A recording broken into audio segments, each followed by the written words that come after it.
The prospect of a vote certainly lit a fire under the ass of the Trudeau administration.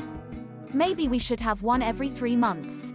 This pandemic is not over, said Justin Trudeau, who said in May that this pandemic is not over, he told reporters Sunday outside Rideau Hall. So today he was calling elections. It only hurts if you try to make sense of it. The Liberal leader hopes the electoral system he promised to end in 2015 will work its distorting magic and give him a majority in the House of Commons with a plurality of votes. A vaccine mandate that it was not federal government policy before Friday and it won't be implemented before Halloween has already turned, he said, to the extent of the seriousness of any party. Meanwhile, your government is ready to protect Afghans whose plight he ignored in 2017. They only need to apply at a Canadian embassy that has closed a few hours before until new notice.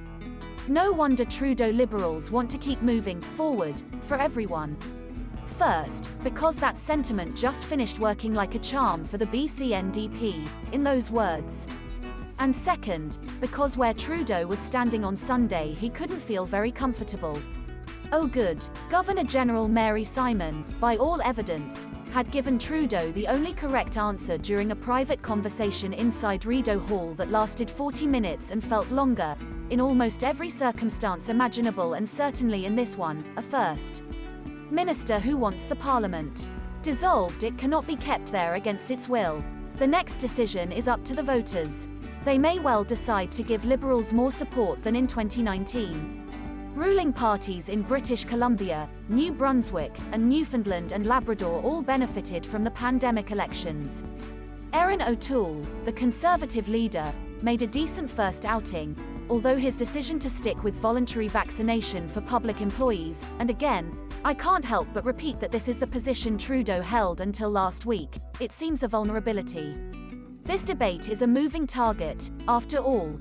Ask Andrea Horwath, Ontario NDP leader, what I had to back down after declaring as the policy of the PND what it was, when she said it, the actual policy of almost every government in Canada. There will be plenty of time to kick the tires on all these parties before September 20th. At the moment, I am impressed by the astonishing explosion of industry that the second Trudeau administration displayed in what turned out to be its last days. Perhaps the problem with the fixed elections law is not that successive governments of two major parties have ignored it when it suited them.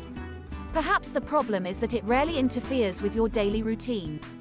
Because the prospect of a vote certainly lit a fire under the incumbent's rear end.